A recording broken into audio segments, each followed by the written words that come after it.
Donnie Pangilinan, kilig na kilig ang fans sa sweet birthday message para kay Bel Mariano. Pinakilig ni Donnie Pangilinan ang maraming tagahanga matapos niyang magbahagi ng isang espesyal at sweet na birthday tribute para kay Bel Mariano sa pagdiriwang ng kaarawan ng aktres. Sa kanyang mensahe, ipinahayag ni Donnie ang kanyang taos-pusong pagbati at labis na paghanga kay Bel. Inilarawan niya ang aktres bilang isang mabuting tao na patuloy na nagbibigay inspirasyon at saya sa maraming tao sa pamamagitan ng kanyang kabutihan at talento. Hindi rin napigilan ng mga fans na kiligin sa sweetness ni Donnie dahil kapansin-pansin umano ang pagiging espesyal ng kanyang mensahe para kay Bel. Marami tuloy ang muling natuwa sa closeness at magandang samahan ng tambalang Dunbel, na patuloy na minamahal ng kanilang supporters. Kalakip ng kanyang pagbati ang ilang magagandang larawan nila ni Bel na agad namang umani ng samut-saring reaksyon online.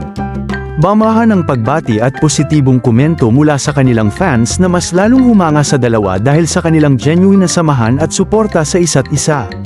Samantala, maraming netizens ang nagsabing ramdam na ramdam umano ang sincerity ni Donnie sa kanyang mensahe, dahilan upang muling pag-usapan online ang kanilang tambalan at espesyal na pagkakaibigan.